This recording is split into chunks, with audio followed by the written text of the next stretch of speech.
Voilà de retour derrière cette belle chanson de Mike Flem par Raccourci Moulé Paradiso. Et je voudrais ce matin profiter de cette antenne pour souhaiter un prompt, disons, prompt rétablissement et rapide rétablissement à Jacob Desvarieux, le célèbre chanteur du mythique groupe Kassav que nous avons connu, qui était même récemment à Lomé pour une belle soirée. Il y avait eu deux événements. Il y avait eu un concert du côté de l'hôtel de février et un autre concert qu'on a fait au niveau du stade. Donc, j'oublie pas ce groupe-là. Et c'est pour moi l'occasion d'attirer l'attention de nos frères sur Internet, de vraiment faire attention au traitement de l'information. Jacob Desvarieux n'est pas encore mort. Mais j'ai vu des pages, des personnes même qui se disent qu'ils ont une page professionnelle, qui ont pris la photo de Jacob Desvarieux hier et qui ont mis repose en paix dessus. Il vous a fait quoi? Il est dans un coma, c'est vrai, mais il n'est pas encore mort. Pourquoi vous l'enterrez? Aujourd'hui, ce qui est triste, c'est que nous traitons l'information comme nous voulons sur Internet. Parce que j'ai un problème avec peut-être Cyril. Je prends juste la photo de Cyril, je mets un vocal en bas.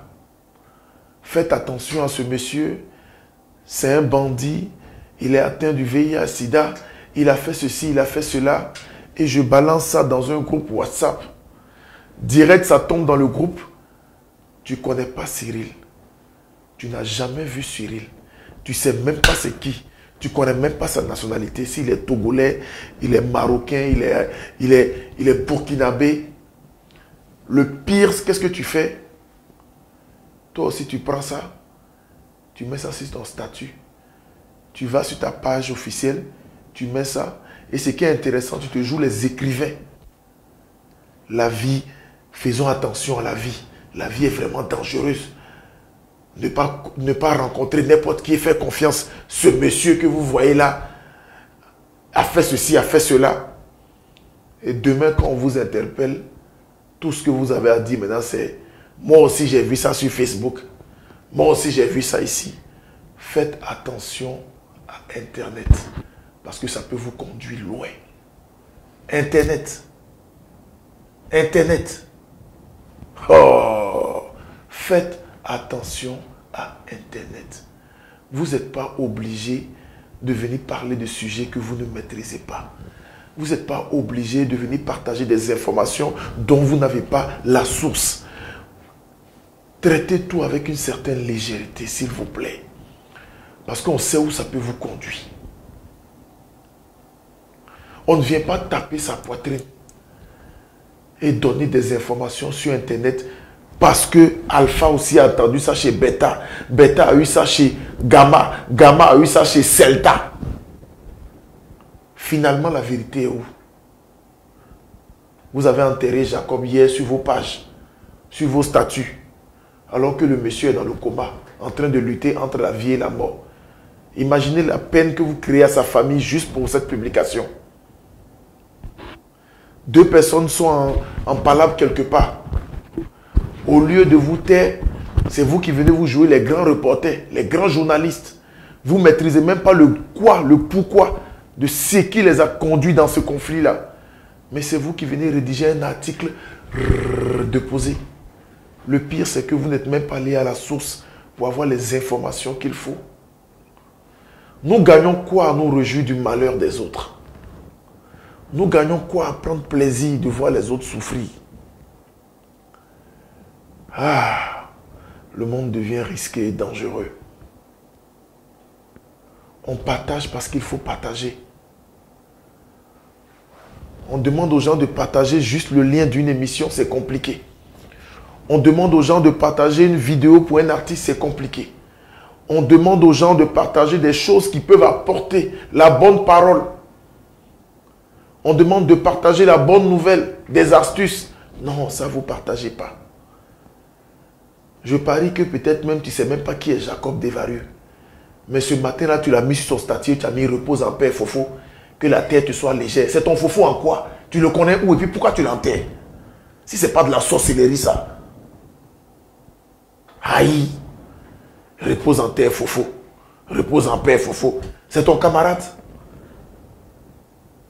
Vanessa, bonjour, toi. Bonjour Kevin, comment tu vas ce matin? Non, ça peut aller.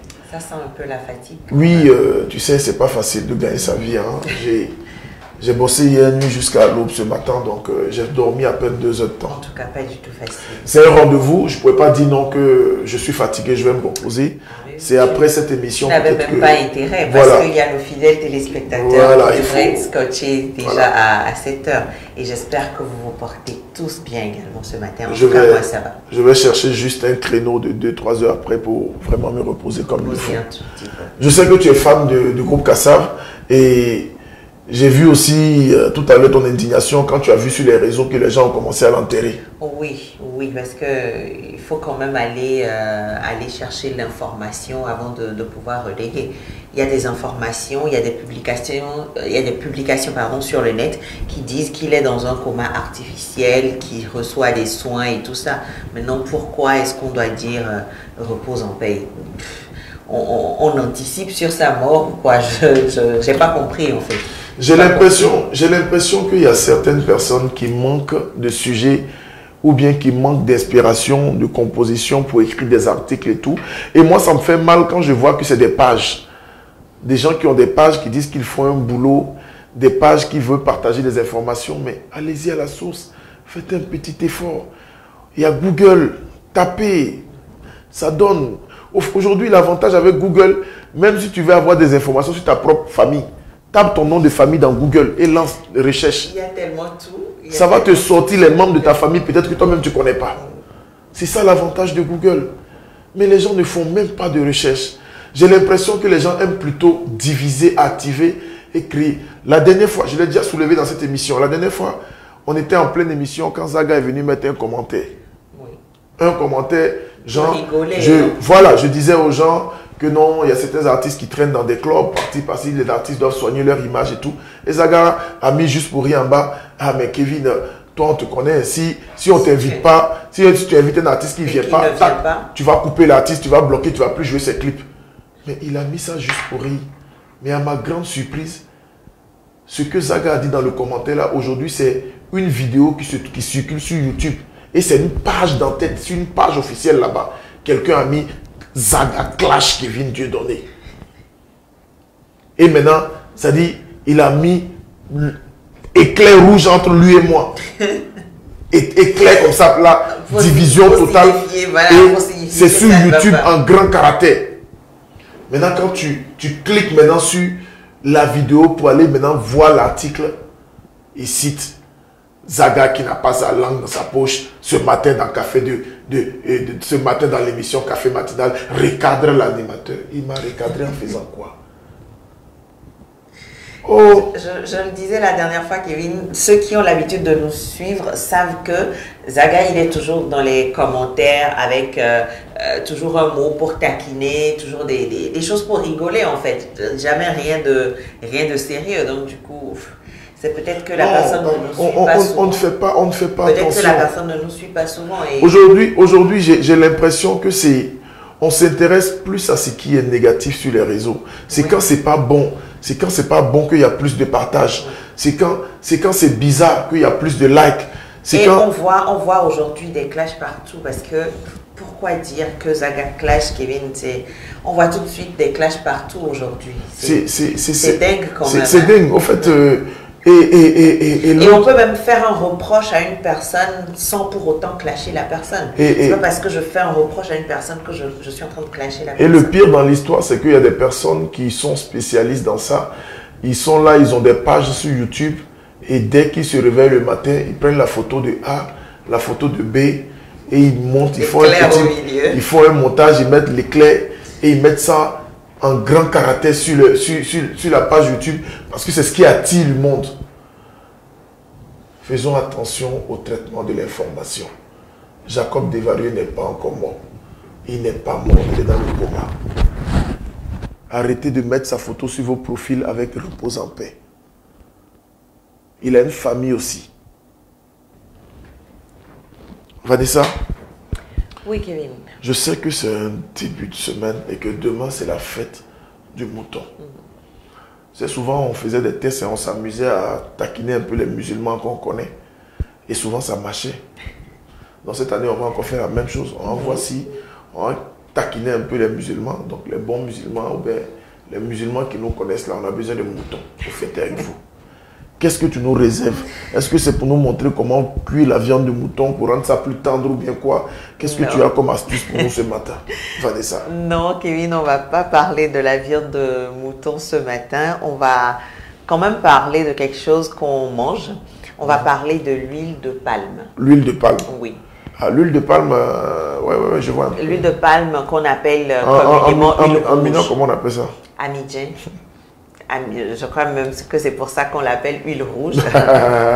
On l'appelle communément huile rouge, mais en fait, c'est le nom exact, c'est huile de palme. Et qu'est-ce qu'on va dire sur cette huile-là ce matin, Kevin? On va parler de ces dangers. Parce que c'est une huile que nous aimons beaucoup, en tout cas que beaucoup de personnes adultes, que beaucoup de personnes consomment et on va dans l'excès quelquefois. Imagine un VI ce matin avec de l'huile de palme, un peu de gari à côté. C'est tellement intéressant qu'on en raffole, tu vois, et parfois on va dans l'abus, comme je le disais tout à l'heure.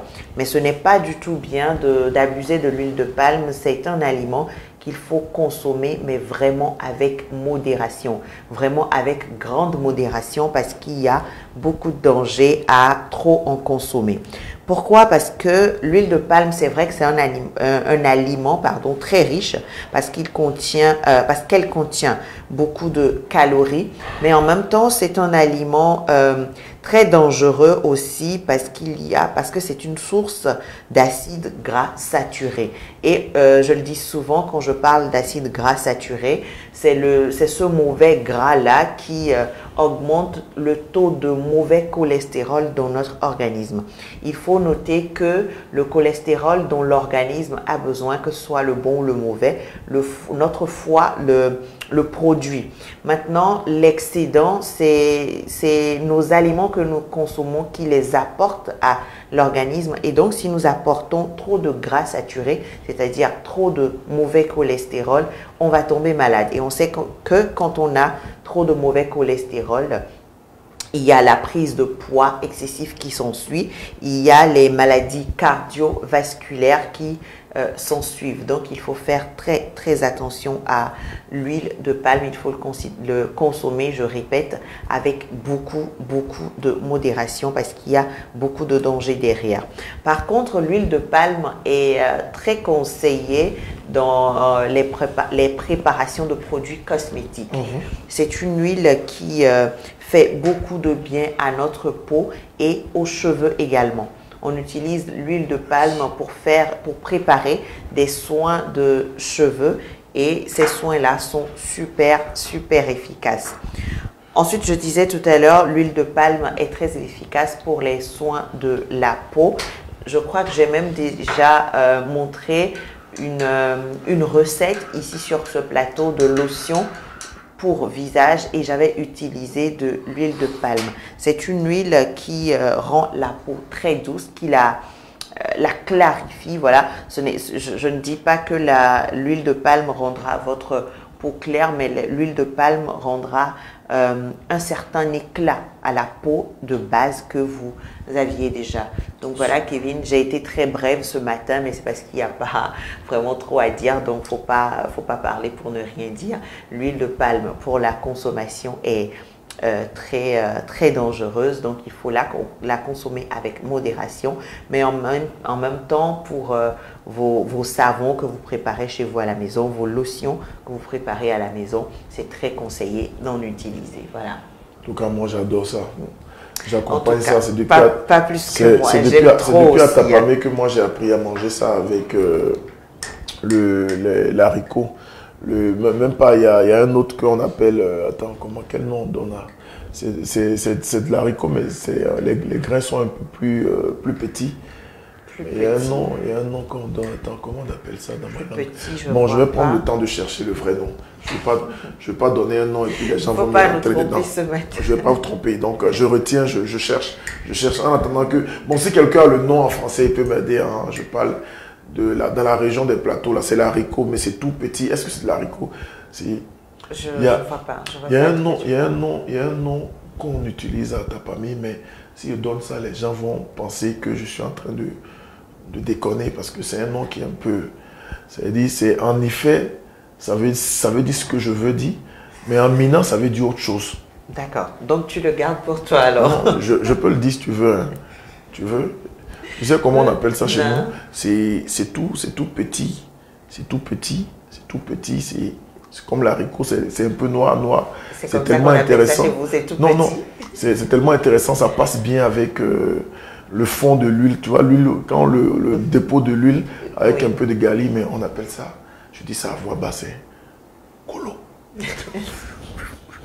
C'est ça le problème. Donc faut pas. Non, mais c'est comme ça. Dans ma langue, en effet, on appelle ça colo.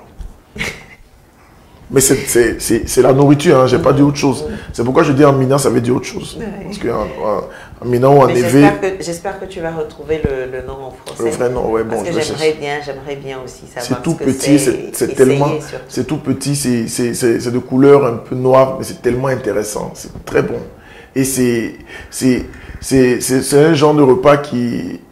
Nous, on disait souvent que ça aide beaucoup les familles, quoi. Parce que quand tu prends ça à 7 heures, tu peux rester sur ça jusqu'à 19h ou 20h, juste de boire beaucoup d'eau, quoi. Donc, tu n'auras pas besoin de manger 3 fois dans la journée. Il y a Ivan, l'œil du showbiz, qui me dit Chloé. Non, je n'ai pas dit Chloé, je dis Colo. C'est ça qu'on appelle. C'est la nourriture. Coolface, merci d'être connecté. Le dramatique nourrit les actualités sur les réseaux sociaux et aujourd'hui, c'est de plus en plus flagrant, déplorable. C'est vrai, c'est déplorable, mais on est obligé de faire avec. On traite ça un peu comme ça, c'est le traitement. On n'y peut rien. On n'y peut rien. Nous, on va essayer toujours quand même de porter la bonne nouvelle. Moi, je le dis, même si nous ne sommes pas nombreux, qu'on essaie de partager ensemble quelque chose d'assez intéressant qui donne quelque chose à d'autres personnes et qui fait peut-être par exemple que des gens arrivent à garder quelque chose en retour. C'est mieux que de ne rien faire. Voilà, donc Vanessa, c'est un peu ça. On va partir en musique et on va faire place à notre premier invité qui est déjà dans les coulisses. Il était là il y a de cela 2 semaines, 2 jeudis, tu te rappelles. Oui. On a partagé, c'était vraiment intéressant, un bon partage.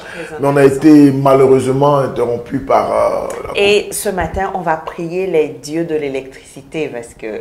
Non, ce matin, il ne faut plus qu'on soit interrompu. On n'aura pas de souci d'électricité. Je pense qu'il sera avec nous pour parler un peu de tout ça. Salut à mon ami James Débat qui nous suit depuis la Belgique, qui rentre bientôt avec beaucoup de marchandises et beaucoup de trucs, voilà.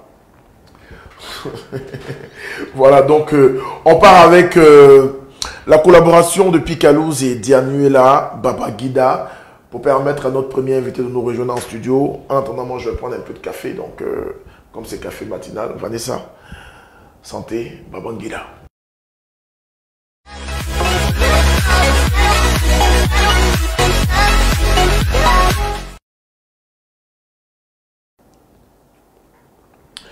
Quelques soucis avec notre premier invité qui est en route, quelques minutes de retard, donc on fait avec, on ne va pas quand même lui jeter la pierre, on va accepter, il est à quelques minutes, donc le temps qu'il arrive, on va essayer de papoter encore et peut-être vous demander l'actualité. Aujourd'hui, nous devons aussi parler aussi de la sortie de l'album de Zaga, de la reprise des activités à Lomé qui se fait tout doucement, mais bon. Il paraît que les chiffres ont encore doublé. Je ne sais pas si c'est ce que tu as appris. Pas doublé, mais les chiffres ont augmenté. Ah, les chiffres ont augmenté. Les chiffres ont quand même augmenté. Et franchement, c'est inquiétant parce que... Pourquoi c'est inquiétant? Parce que tant qu'il y aura assez de malades, tant que les chiffres ne vont pas diminuer, les mesures prises seront encore et toujours de rigueur. C'est pour ça que je dis que ça fait peur. Finalement, on va mourir de faim, quoi. Non, mais c'est chaud, là. Ça commence par devenir chaud.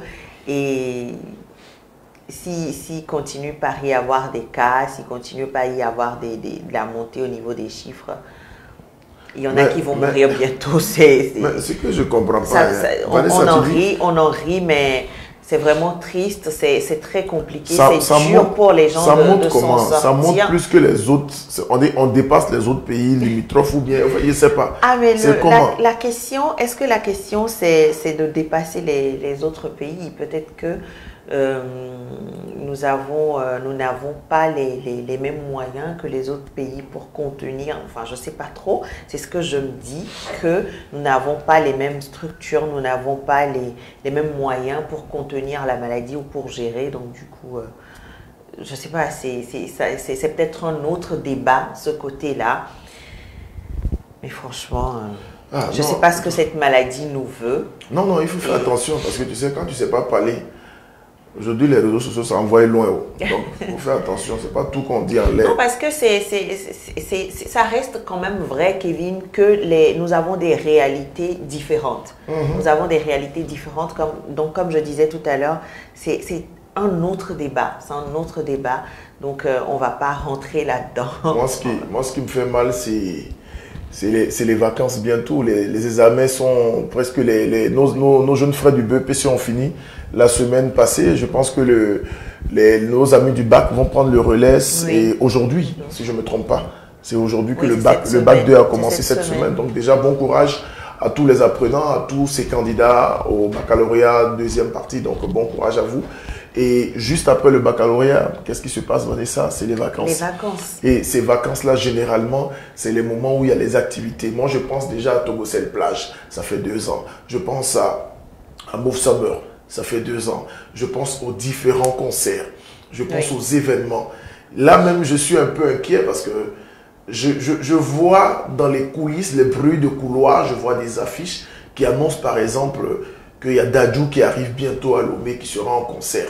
On annonce également Fally à Lomé, il y a même des affiches qui l'annoncent. Je me demande c'est comment on va faire ces concerts-là, parce que en ce moment, on nous interdit les rassemblements, on interdit l'ouverture des boîtes de nuit, on interdit les manifestations, on interdit les rassemblements, tout ce qui est plus de 100, 200, 30, 40 personnes et un grand nombre élevé. Mais au même moment, il y a des affiches qui annoncent des concerts. Donc, tu sais, moi, je me suis dit... C'est comment? En fait, ce que moi, je me suis dit... Ou c'est pas sur le même territoire?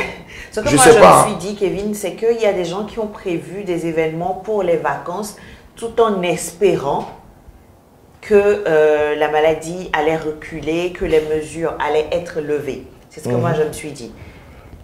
C'est ce que je me suis dit, que les gens ont prévu ça pour les vacances tout en ayant de l'espoir. Maintenant, les vacances sont là et les mesures sont toujours là. La maladie est là, rebelote. Je ne sais vraiment pas ce qu'il en sera. Au même moment, nous sommes dans la culture, nous sommes dans ce monde-là, dans le monde du showbiz togolais. Et il y a des choses quand même qui dérangent. Je prends par exemple le cas de l'Institut français qui fait des concerts. Il y a toujours des concerts à l'Institut français, mais quand on demande, on nous dit que c'est l'Institut français, que c'est le territoire français. Donc le territoire français sur le sol togolais. Ça, je suis d'accord. Je n'ai pas un problème, c'est des protocoles de politique et tout. Je ne vais pas mettre ma bouche dedans. Mais les mesures qu'ils prennent à leur niveau, les dispositions qu'ils prennent à leur niveau pour faire leur concert, est-ce que nous aussi, on ne peut pas prendre ces mêmes dispositions et ces mêmes mesures-là pour faire aussi organiser des concerts au palais? Par exemple, le palais des congrès, c'est 3000 places assises. On nous dit, quand on veut vraiment faire un concert avec salle pleine, comme on le faisait avec les artistes et tout, c'est 4000 places. Mais pourquoi ne pas peut-être réduire à 1000 places? C'est-à-dire, genre, on fait une personne reste là, on saute 2 sièges, une autre personne vient, 2 sièges, des trucs. On dit, au fait, qu'on est déjà, qu'on sente déjà, mais là, on nous dit carrément non. Ouais. Mais au même moment, à côté, il y a certains hôtels à Lomé qui ont la possibilité de faire des événements, et il y a d'autres qui n'ont pas la possibilité de faire des événements. Il y a le concert de Centrinos qui a été annulé à l'hôtel Onomo. On donne des raisons de Covid et tout. Mais au même moment, il y a eu des concerts dans d'autres hôtels de la place où personne n'a été interpellé et tout. Donc, je pense qu'à la fin, cette histoire de Covid, ça dépend de qui organise. Donc, c'est ce qu'on a prié Dieu pour que peut-être la personne qui organise les concerts qui arrivent là, si la personne, on ne sait pas, peut-être ici, il va nous aider aussi à voir comment nous, on peut travailler. Donc, il faut aujourd'hui, j'ai l'impression qu'il faut trouver les bonnes personnes pour faire les concerts en ce moment. Ah, mais je ne sais pas, je ne comprends pas. Non, mais c'est quand même assez ambigu tout ce qui se passe, mais bon... J'espère que très bientôt tout le monde va retrouver ses activités. C'est tout ce qu'on peut. Parce que c'est les vacances. Vanessa, et c'est la période. Comment les apprenants vont s'ennuyer parce que il n'y a pas que les concerts qui meublent les vacances. Il y a même des ateliers de formation pour les élèves. Il y a de petites formations par-ci, par-là pour occuper les apprenants. Mais là, tout le monde sera à la maison, il n'y aura rien à faire. Peut-être qu'ils auront quand même l'opportunité d'aller sur Internet, se former sur une, deux petites choses. Mais les formations en présentiel et tout ça, il n'y en aura pas et c'est triste. C'est triste. Je ne sais pas comment certains vont meubler leurs vacances. Il faut vraiment... Je crois que récemment même, il y a un spectacle qui a été annulé au centre culturel d'Enigman, un spectacle de riz où on les a interdits. Ce qui est bizarre, c'est que au même moment où il y a ces interdictions, où on dit non, il y a ces interdits, pardon, où on dit non de ne pas faire ceci, de ne pas faire cela, au même moment à côté, il y a d'autres personnes. Moi, récemment, j'ai vu une grosse société de la place faire des campagnes à Lomé avec des camions bondés de monde. Bon, ça, je me demande par exemple, entre parenthèses, ça c'est... Donc là-bas, il n'y a pas Covid. Peut-être pas. Ah, donc... en fait, il faut quand même trouver le juste milieu. Il y a Ivan qui demande, est-ce que les gens ont suivi l'Euro ou la Copa América? Voilà, regardez ça. Regardez ça par exemple. En fait, j'ai l'impression que quand ça arrange des personnes, ils le font, mais quand ça n'arrange pas d'autres personnes, on trouve toujours des arguments et des raisons. Tu sais, c'est là que moi, je reviens parler encore de moyens et de conditions dans lesquelles chaque pays vit et tout ça. Je sais pas, mais c'est ce que je me dis, peut-être pour me consoler, mais bon. On va pas trop parler, Vanessa, on va permettre à notre invité de nous rejoindre en studio. En attendant, on va faire une petite pause avec Katal qui nous chante à l'ordo. Cette pause de 3-4 minutes, histoire de permettre à notre premier invité de s'installer. On ne veut pas trop parler pour qu'après ça devienne des problèmes ici. Voilà, mais sachez simplement que nous voulons retrouver nos habitudes. Nous avons envie de retrouver nos salles de spectacle. Nous avons envie de retrouver nos concerts. Nous avons envie de retrouver notre public. Nous avons envie de retrouver cette chaleur, ce partage, les événements. On a envie de se distraire, on a envie de s'amuser et au même moment aussi gagner de l'argent en s'amusant. Ça veut dire on veut travailler. Nous, c'est notre travail, c'est notre secteur. Notre secteur, c'est rassembler du monde, c'est faire des événements, c'est gagner des cachets, c'est permettre aux artistes de pouvoir prester ici, par là. Depuis un moment, il n'y a plus de mariage, il n'y a plus de baptême, il n'y a plus de conférences, il n'y a plus de célébration. Les artistes font comment? Ils font comment? Ils font comment? Ils font comment? Katal, il ne faut pas aller en pâté, toi.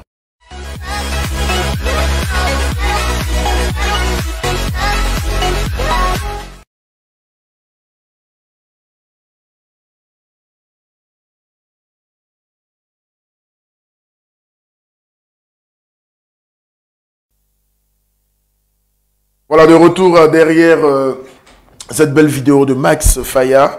C'est pas croyable, mais nous avons ce matin des petits soucis avec nos invités qui nous donnent des raisons de retard et tout. Je sais pas si c'est parce que nous sommes à la veille de la fête de la Tabaski ou bien si c'est la circulation, mais difficile. J'ai pas envie de m'exprimer pour que cela crée encore d'autres soucis, qu'on dise toujours c'est moi.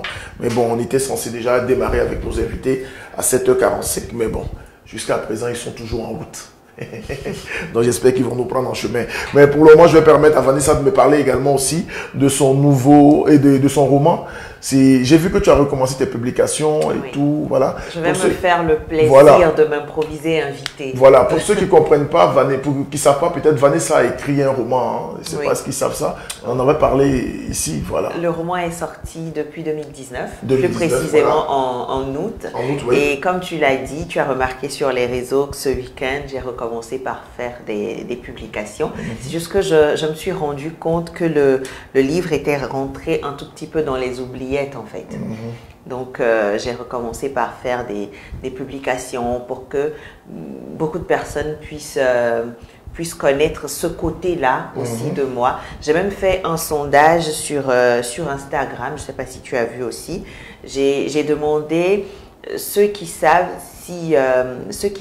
pardon, que j'écris et surtout que j'ai déjà sorti un roman. Et il y a eu pratiquement 42% qui ne savaient pas du tout que j'écrivais, qui ne savaient pas du tout que j'avais sorti un roman. Donc, il faut dire que c'est un peu pour ça que j'ai repris les publications, pour faire connaître ce côté-là aussi. J'aime beaucoup l'écriture.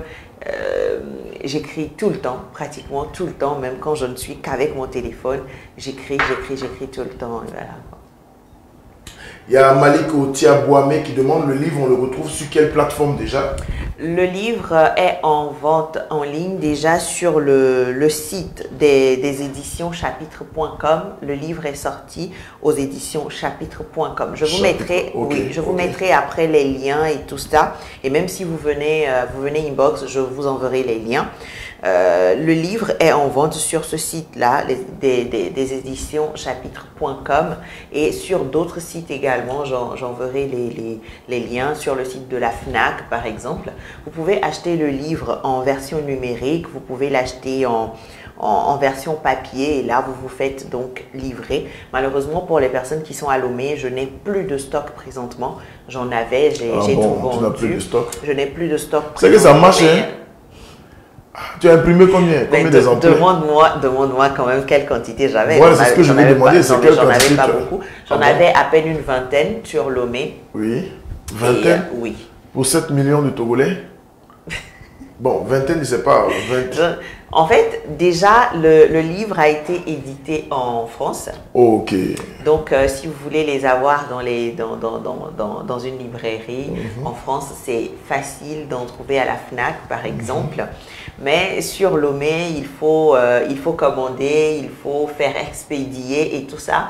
Du coup, le livre est à 10 000 à Lomé. Et quand je donnais le prix, beaucoup de personnes disaient que c'était cher et tout. Donc voilà pourquoi j'en ai fait venir qu'une vingtaine déjà pour voir ce que ça allait donner.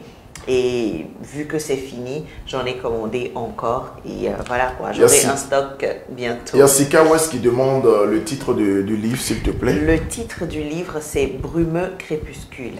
Brumeux, attends, je pense que... Ah, il y a Léni Edem qui a dit Brumeux Crépuscule. Ah, lui maîtrise apparemment, c'est comme s'il a déjà lu. Ah, et ça parle de quoi en fait? De la vie, de l'amour, des déceptions, de la vie en c'est une autobiographie de la vie. Non, du tout. C'est pas ton histoire? Du tout, non, du tout. Ça n'a rien à voir avec moi. C'est juste une histoire, j'ai pas envie de dire inventée, mais c'est une histoire qui m'est venue comme ça. Quelque chose que j'ai créé en fait de toutes pièces. Oui. Ok, créé de toutes pièces. En tout cas, c'est assez intéressant. Non, on ne peut que te... Et ça parle de quoi comme histoire? Est-ce que tu peux me donner un extrait, une idée? Oui. Est-ce que tu as un extrait là-bas ou bien une idée, un truc, un extrait? Bon, je vais le dire avec mes propres mots. Je ne vais pas vous lire l'extrait, mais j'enverrai tout à l'heure dans les commentaires l'image, voilà, de la page de garde du livre. J'enverrai également l'image du résumé, voilà, du petit résumé. Mais sinon, c'est l'histoire d'une jeune fille qui fait ses études en médecine, qui n'a plus les moyens de continuer, qui à un moment tombe sur un monsieur assez riche, disons, qui pourrait lui payer ses études pour qu'elle finisse. Mais le monsieur avait besoin d'être marié légalement pour obtenir une promotion à son travail. Donc c'était comme un contrat en fait. Il se marie, chacun fait sa vie de son côté, mais il paie ses études et voilà, elle aussi, elle joue entre griffes à la femme du monsieur pour lui permettre d'avoir sa promotion et tout. Mais après, ça a tourné au vinaigre. Mais qu'est-ce qui t'a motivé à écrire ce livre? Est-ce que c'est le côté business, tu fais de l'argent, ou il y a plutôt une autre raison qui se cache derrière? Au départ, sincèrement, je ne pensais pas du tout à ce côté business-là. Pendant très longtemps, je n'ai même jamais pensé à faire éditer quoi que ce soit. Parce que j'écris depuis et c'est vrai que ça fait atypique. Tout le monde dit je fais ce que je fais depuis toute petite. Mais en fait, en réalité, c'est vrai, j'écris depuis toute petite. Même pour la petite anecdote, quand j'étais au primaire, je découpais mes cahiers. Je faisais des bandes dessinées là-dedans. s'il y a des gens avec qui j'ai fait l'école primaire, ils peuvent en témoigner. Je faisais des bandes dessinées que je faisais circuler dans la classe et mes camarades lisaient. Je faisais ça au primaire. Ensuite, au collège, je faisais la même chose. Après, au lycée, j'écrivais beaucoup plus sous forme de roman. C'était plus des bandes dessinées, mais j'écrivais beaucoup plus sous forme de roman. Et voilà, jusqu'à ce jour. Mais c'est ce roman-là que quelques amis ont lu. Et ils m'ont dit, mais pourquoi tu ne le fais pas éditer? Et pendant très longtemps, j'ai même douté. J'ai envoyé le livre en édition. J'ai envoyé le livre en édition. Ensuite, j'ai douté, j'ai laissé tomber, j'ai abandonné, puis j'ai repris. Donc voilà, au départ, ce n'était pas du tout l'idée de vendre et tout. En tout cas, merci Vanessa qui nous a permis quand même de passer un petit temps et de recevoir notre premier invité qui est déjà là. Un mot pour finir, parce que nous sommes pratiquement à la fin. Hein. Moi, j'ai hâte d'aller retrouver mon lit. C'est maintenant que je vais dormir. Je n'ai pas dormi, j'ai veillé. Ça, je le sais.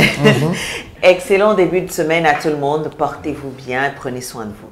Ah, mais tu vois, c'est pas parce que je t'ai dit que tu as coupé ça rapidement. Excellent.